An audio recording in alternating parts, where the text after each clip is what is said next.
Hello, everyone.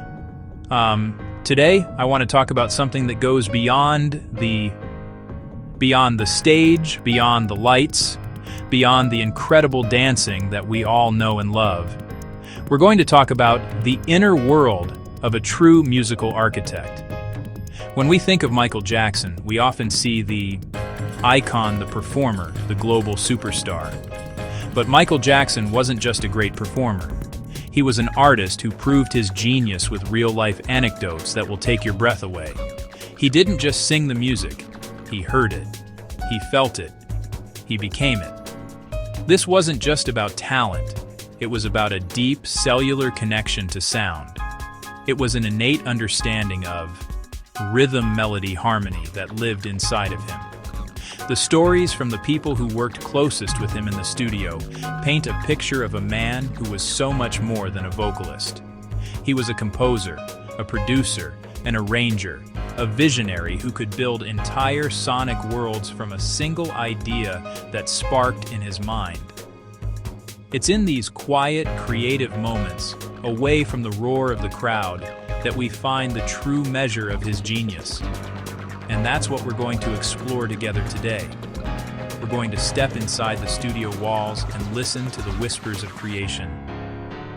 Here are 5 realistic stories showing Michael Jackson's musical capabilities.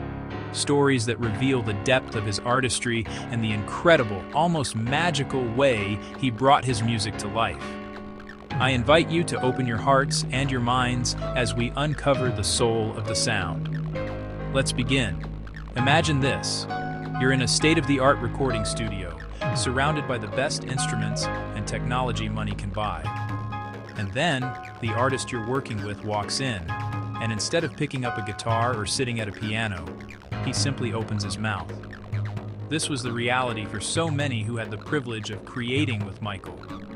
He often composed whole songs in his head, complete symphonies of sound that he would then translate for the world using nothing but his own voice.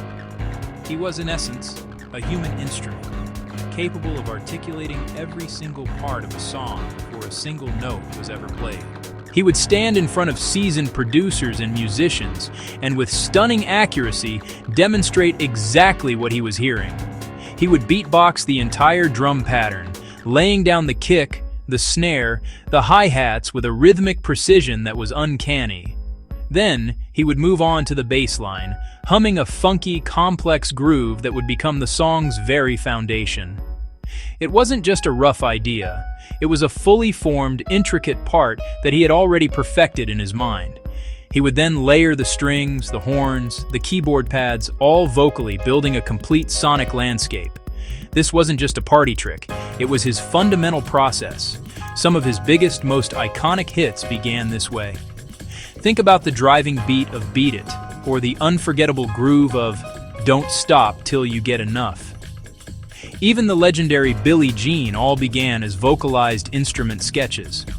Producers were consistently stunned, watching him build these masterpieces from scratch with a vocal demo that laid out every single element. It was a testament to the fact that for Michael, the music wasn't on the tape. It was inside of him, just waiting to be released.